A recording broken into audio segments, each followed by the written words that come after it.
Mapagpalang hapon po. Ito po ang inyong kaibigan kay Jesus, Brother Manny Bautista. Magsasagawa po kami ng Garden Bible Study. O, yan. Pagmasdan nyo po. Wala po kami sa loob ng tahanan o loob ng bahay ni Tatay Yogos at Nanay Claring. Ano po? Yan, nakita nyo po. Yan. Kami po ay narito sa labas. Kung tawagin po ito, Paradise Site. Ano po? Paradise Site. Paraiso, ika nga. Ayan. Tingnan nyo po, ano? Ayan. Marami pong halaman. Basta ninyo. Ayan, kaya Garden Bible Study po ang tawag natin dito. Ayan, kasi po garden itong lugar na ito. Oh, yan.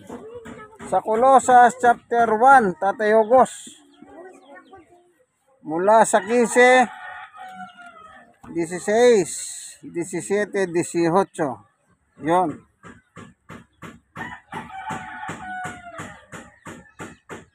Gandun po, ano, pag-ibasa nyo po, ang tatalakayin natin, mga kapatid, o magkakapatid, ayon sa Biblia, ang panganay, ay walang iba kundi ang ating Panginoong Jesucristo. Ano po, yan. Ibig sabihin ng panganay, pinakamatanda. Kumbaga sa pamilya, kung halimbawa, yung kuya pinakamatanda sa mga anak, yan ang panganay. O yung ate kaya pinakamatanda, siyang panganay sa mga anak ng pamilya. Po, panganay. O firstborn. Unang ipinanganak. Unang ipinanganak. O, yung firstborn. O, opo. Colosas 1, 15, 16, 18. 17, 18. Yan. So, dito, tinutukoy ni Apostol Pablo, si Jesus ay panganay. O, panganay. Baka maglikot naman ang inyong isip. Baka hanapan nyo ng lalabas. Panganay sa mga mananampalataya po. Yan. Huwag na kayong mag-isip ng kung ano. Siya po ay mananampalataya sa mga magkakapatid sa pananampalataya sa Diyos. No? Ang Panginoong Jesucristo. Yan. Diyan magkikita natin dyan. Pinakita ni Apostol Pablo, lahat ng nilikha, wala pa yan. Nandyan na si Jesus. Kaya panganay siya. Opo. Yan. Pero hindi siya panganay na dahil si Jesus nilikha. Hindi po nilikha si Jesus. Wala kayong mababasa na si Jesus ay nilikha. Wala. Kumbaga, wala pang lahat. Nandyan na po si Jesus kasama na ng Diyos. Ngayon, yung lahat ng manampalataya sa Kanya, ang tawag ni Jesus kapatid. Siya ngayon ang panganay. Okay? Naintindihan niyo po ba? Yan. O, bago tayo aabante, Tatay Yogos, manalangin muna tayo, ano? Panginoon Diyos, aming Ama, samahan mo po kami ng aming pag-aaral ng iyong salita. Buksan mo po ang puso at isip ng bawat isa, yung mga nanonood ng bidyong ito. Upang sa ganung pagkinabangan namin ang iyong salita. Ito po ang aming kahilingan lahat. Sa ngalan ng aming Panginoong Yesus. Amen. God is good all the time. Yan, Tayo Ogos, nakita mo ba? Nakita na po. Pakibasa mo na po. Ano, Tay? Ogos, medyo lakasan mo lang konti. Yan, si Tatay Ogos. Si Kristo ay larawan ng Diyos na di nakikita. Siya ang panganay na anak at pangunahin sa lahat ng mga nilikha, sapagkat sa pamagitan niya ay nilikha ang lahat na sa langit at na sa lupa. Nakikita man o hindi, pati ang mga spiritual na kapangyarihan, panghari, pamahala at pamumuno, ang lahat ay nilikha ng Diyos sa pamagitan niya para sa Kanya. Siya ang una sa lahat at ang buong sansinukob ay nanatili sa kaayusan sa pamagitan niya. Siya ang ulo ng iglesia na kanyang katawan. Siya ang pasimula. Siya ang panganay na binuhay mula sa kamatayan upang siya'y maging pangunahin sa lahat. Amen. Yan, ano po? Pinakita ni Apostol Pablo si Jesus panganay. Wala po tayong maano dyan. Binasa ni Tatay Ogos. At maging sa mga binuhay ng Diyos. Siya rin ang unang binuhay. Kumbaga, sa lahat ng binuhay ng Diyos, si Jesus ang una sa mga binuhay. Kaya, talagang panganay siya. Panganay siya sa mga mananampalataya. Hindi lahat ng tao panganay si Jesus. Tatandaan niyo po yan. Paano yung hindi mananampalataya? Siyempre, hindi kasama yon. Ano? Yung mananampalataya lang. At lahat ng bagay na nakikita nyo po dito sa ibabaw ng mundo, nilikha ng Diyos sa pamamagitan niya. Kung nilikha si Jesus, paano ngayon? Kasi sabi nila si Jesus daw ay tao.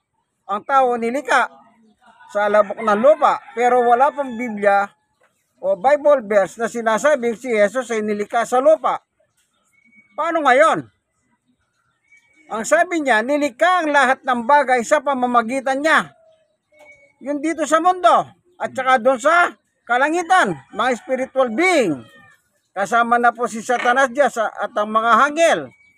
Nilikha ng Diyos ang mga yan sa pamamagitan ni Jesus. Kung siya nilikha, paano yan? Parang magulo, ano? Kaya hindi po nilikha si Jesus. Yung mga ibang reliyon kasi, pinagmamatigasan nila, si Jesus daw nilikha. Hindi po.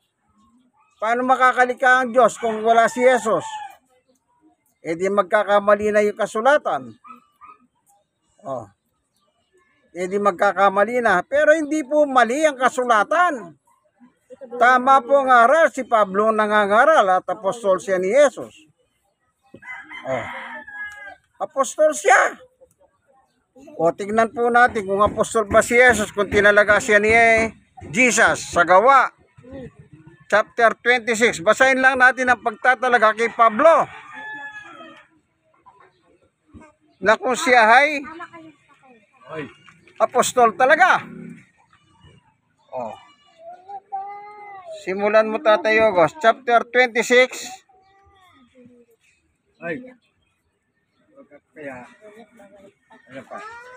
Simulan mo sa Tatay Ogos sa 9. 9, 10, 11, 12, 14, 15, 16, 17, 18. Hanggang doon po. Medyo mababa.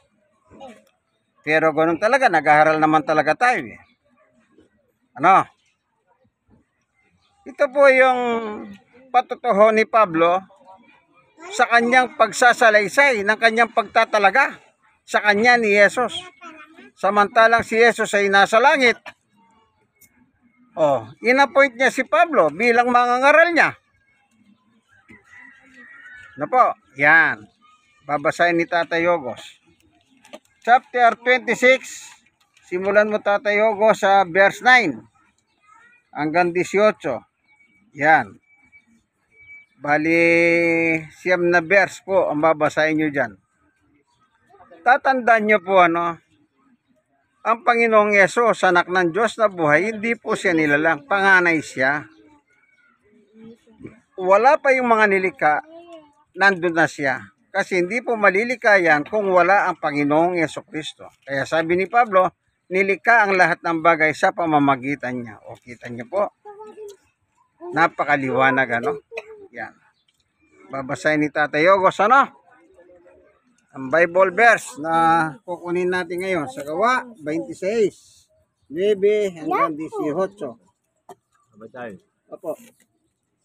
Akala ko rin nung una dapat kong gawin ang lahat ang aking magagawa laban sa pangalan ni Jesus na Nazaret.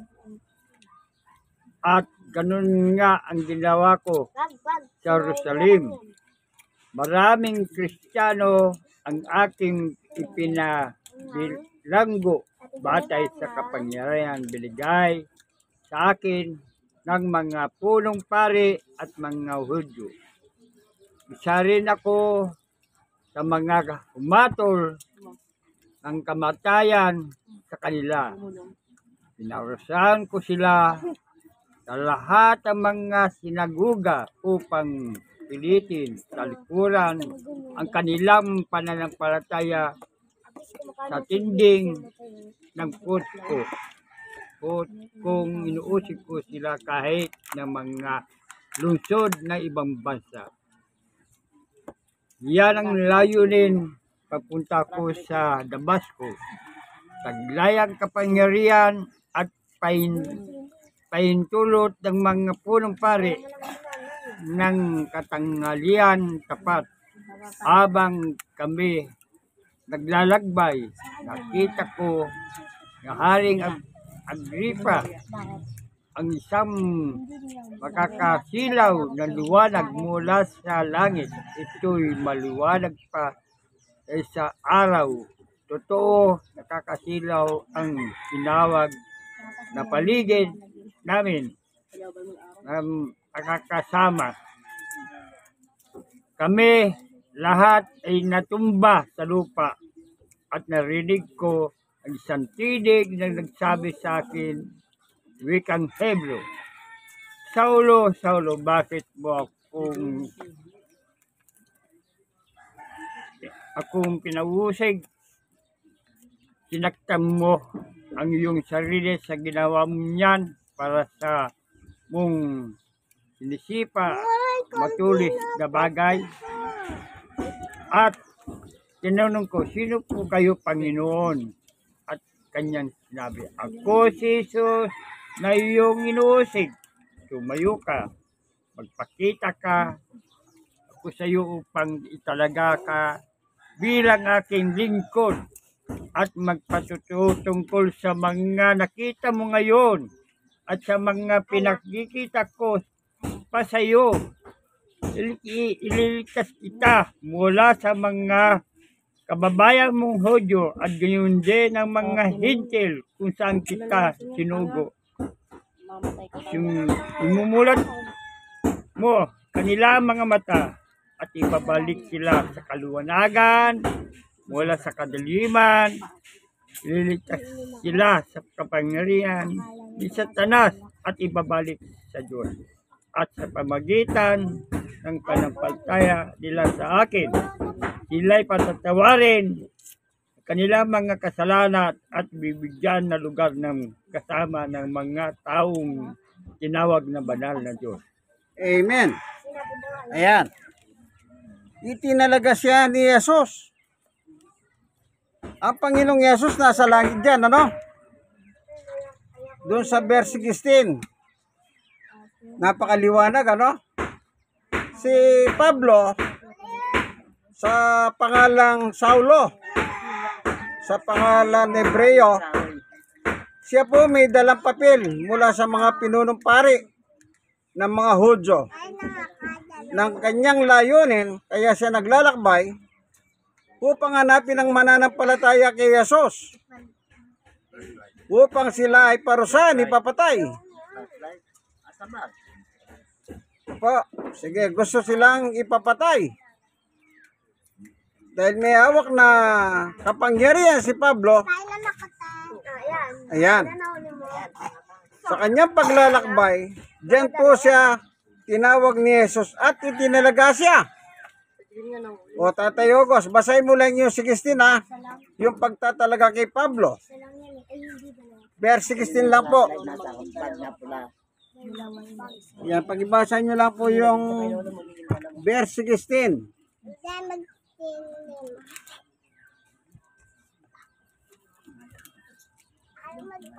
Tumayo ka, magpakita ko sa iyo upang talaga ka bilang aking lingkod at magpatuto tungkol sa mga nakita mo ngayon at sa mga ipakikita ko pa sa iyo. Amen. Ayan, yan ang pagtatalaga kay Apostol Pablo. Mula sa pangalang Saulo, ngayon ang pangalan niya Pablo. So, siya rin ang nagsalita doon sa Colosas na nagsabi na si Jesus ay panganay sa mga lahat ng bagay. Ibig sabihin, wala pa yung mga bagay na yan na tinutukoy, si Jesus nandun na. Kaya nung nilikha po ang lahat ng bagay, nilikha sa pamamagitan niya, ayon kay Apostol Pablo, doon sa binasa ni Tatay Hugos kanina, sa libro ng Kolosas. Kaya hindi natin masasabi na si Jesus po ay nilikha. Siya po ang co-creator. Tandaan nyo, co-creator siya ng Diyos. Ano po? Co-creator. Sino? Ang ating Panginoong Jesucristo. Paano ka maglilika kung si Jesus wala pa? Paano ka makakalika? Kaya maling-mali naman yung paniwala ng ibang reliyon na si Jesus daw nilika. Ano po yan? Maling-mali po yan. Ano? Ngayon, doon sa sinabi niya sa Kolosas, si Jesus ay panganay. Siyang una. Una sa mga nilikha. Hindi po siya nilikha. Yung lahat na nilikha, nandyan na si Jesus nang likhahin ng mga yan. Lahat ng bagay dito sa mundo, lahat tayo, kasali tayong nilikha. Pati yung anghel sa langit, kasama ni Satanas dyan. Kasi anghel si Satanas. Kaya maging sa mga patay, sabi niya, siyang unang binuhay sa mga patay. Wala pa naman pong nakalagay na may bumuhay na siyang pangalawa. Ano po? Wala pa naman nakalagay sa Biblia na si ganito, ikalawang binuhay. Wala. Kaya sabi ni Pablo, ang unang binuhay si Jesus ng Diyos. Pati sa mga binuhay, siya rin ang una o panganay. Tandaan niyo po yan, ha? Ngayon, anong tawag naman sa mga mananampalataya? Ang sabi, kapatid. Tignan natin Hebreo, Tatay Ogos. Dito naman po sa Hebreo, meron din pong mababasa rito kung anong tawag ni Jesus sa mga mananampalataya. Chapter 2. Opo. Dito natin simulan. Hebreo, chapter 2. Verse 11, 12, 13, 14, 15, 16, 17, 18. Yan, lahatin na natin. Total, nag-aaral naman tayo, no? O sige. Ito po yung mga kasama natin, bukod kay Tatay Hugos at Nanay Clarita bilang tatay-nanay, head of the family. Ito naman po yung mga apo. Mga hapon naman po yan. Mabuti po yun ang mga hapon kahit bata. Kailangan natuturuan din po sila. Kasi bata pa lang sila. Mas maganda yan. Kesa naman kung ano mapag-aralan nila, hindi maturuan na lang po sila tungkol po sa salita ng Diyos. Opo, yan. Kasi may mga kanya-kanyang buhay din po kasi yung mga yan. Kaya kailangan din nila ang patungkol sa salita ng Diyos o spiritual food. Gaya na sinasabi sa Biblia, ng salita ng Diyos ay pagkain pang kaluluwa. Po. Yan. Sabi ng Panginoong Yesus yun. Yan. Nakita mo na ba, Tatay Hugos? O yan, pag-ibasa mo, ano, chapter 2 ng Hebreo. 11. O, mula sa 11 hanggang 18 po. 11, 12, 13, 14, 15, 16, Gamitin ko 17, na ilaw, wala 18. tayong Sige po. Hindi ko Dahil, na lalagay. dahil pala yung poste, ano?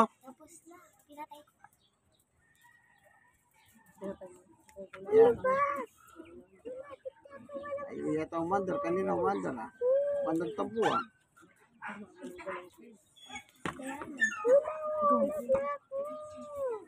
Sinabi niya sa Diyos,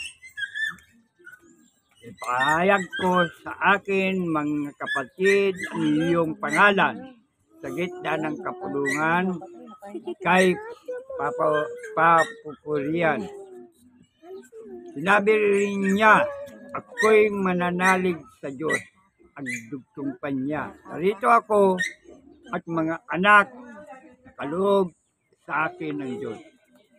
Dahil sa mga anak na tinutukoy niya ay tao. Naging tao rin si Jesus at tulad nila may laman at dugo.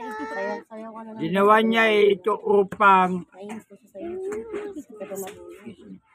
sa pamagitan ng kanyang kamatayan ay mawawasak niya ang diablo na siya may kapangyarihan sa kamatayan. Sa pamagitan din ng kanyang kamatayan ay pinalaya niya ang lahat ng tao ng buong buhay nila. Inalipin sa takot sa kamatayan. Hindi ang mga anghel ang kanyang tinutulungan, sa halip ay ang mga anak ni Abraham. Kaya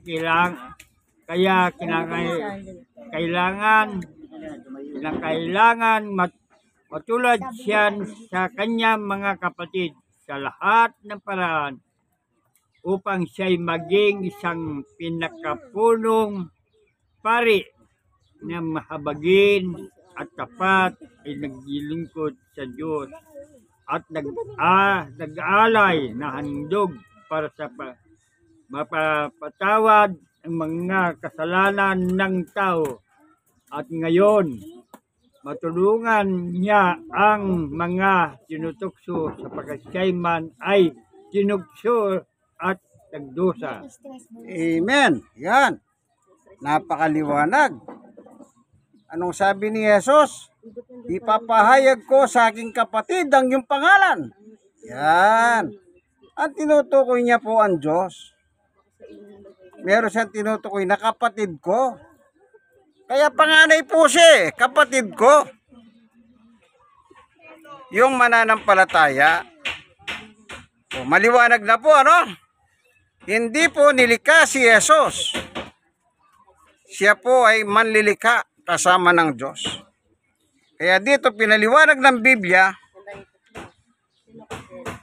na yung mga kapatid mananampalataya na anak ng Diyos ay nakitulad si Jesus sa kanila para mailigtas po sila sa pamamagitan ng kanyang kamatayan sa krus. Oh. Anong tawag ni Jesus? Kapatid. Ibig sabihin po, lahat ng tao nilikha ni Jesus, ano? Nilikha ng Diyos sa pamamagitan niya. Tayong mga tao. Kapag isa kang mananampalataya na sa Diyos, ikaw ngayon ay kapatid ni Jesus. Si Jesus ang panganay. Kaya ang tawag ni Jesus, kapatid. Brotherly, sisterly, ang turingan. Po, yan. Gaya ng pinakita sa Biblia, ang tawag ni Jesus, mga kapatid. O, pinayag niya po ang pangalan ng Diyos sa kanyang mga kapatid. Yan. Napakaliwanag po ng kasulatan, ano? Anong sabi niya? Basahin mo lang yung 12. Tatay Hugos, yung verse 12 lang po. Hebreo 2:12 lang. Yan.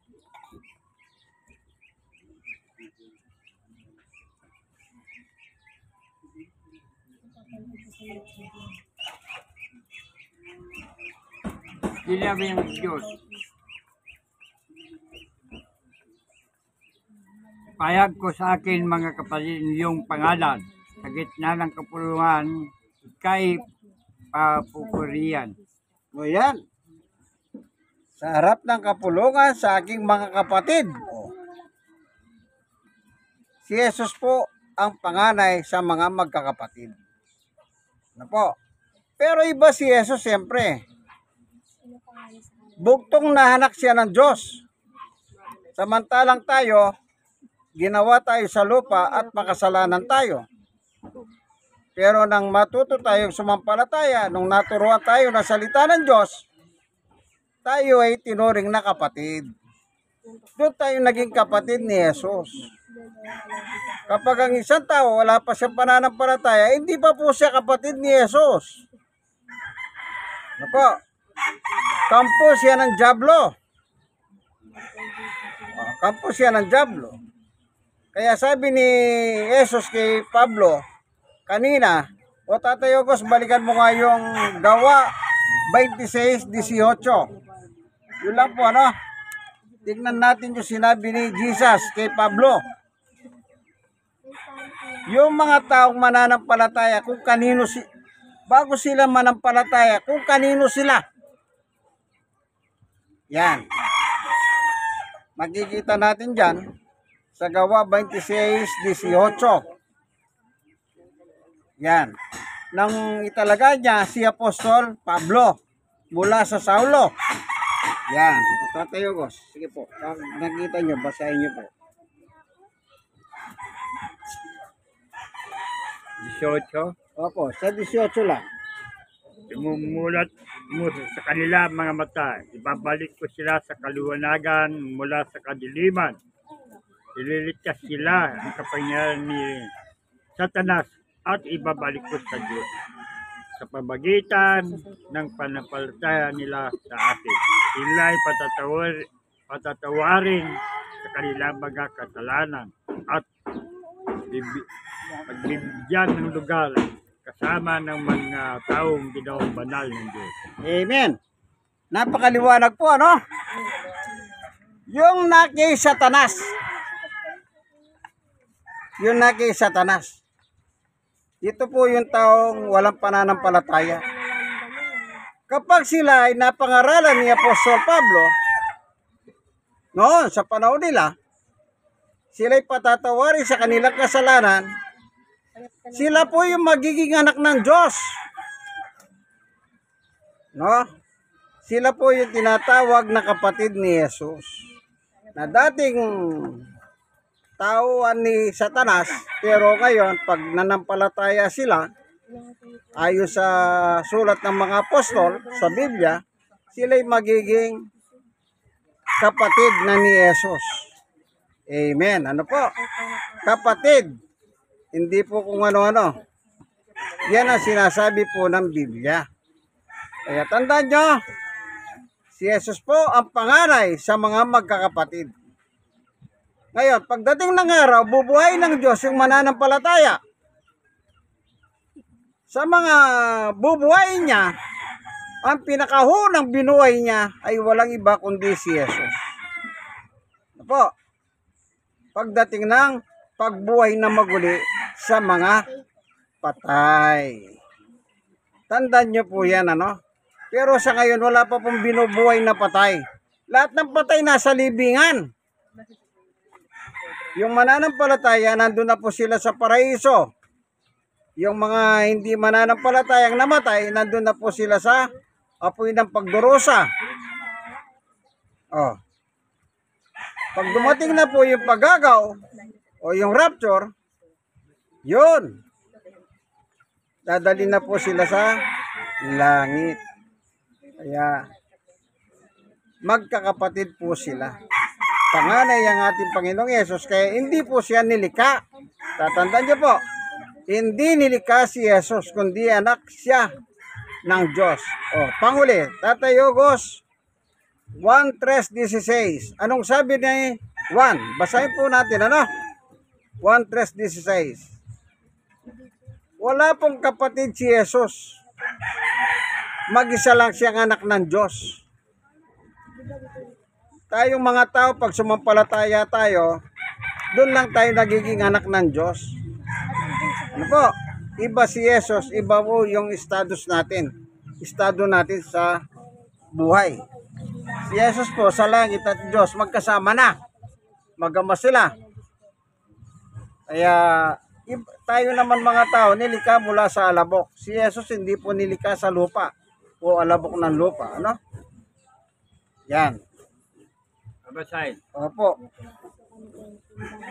Sapagkat ngayon na lamang ang pag-ibig ng Diyos sa isang katauhan, kaya binigay niya ang kanyang kaisa-isang anak upang sino man sumampalatay sa kanya ay hindi mapahamak kundi magkaroon ng buhay na walang hanggan. Amen. O, kita nyo po. Ay, sa isang anak, ibinigay. Sino? Si Jesus. Iba si Jesus, iba po tayo. Tayo gawa sa lupa. Si Jesus po, hindi gawa sa lupa. Kaya kayong mga nagsasabing si Jesus ay tao, di patunayan nyo, si Jesus nilikha sa lupa. Alabok ng lupa. Maghanap kayo ng talata na ibato ninyo. Ano? Ingat po kayo, ano? Ginagamit nyo ang pangalan ni Jesus, pero anong ginagawa nyo kay Jesus? Grabe kayo. Kung banatan nyo si Jesus. Salamat, Panginoon Diyos, sa katotohanan na binagi mo po sa amin sa pagkakataon na ito. Napakaliwanag ng iyong turo at aral sa amin. Salamat po.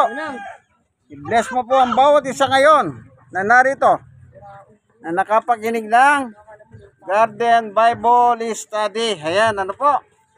Pagpalain mo po, Panginoon, ng bawat isa. Sa ngalan ni Jesus, Amen. God is good. All the time.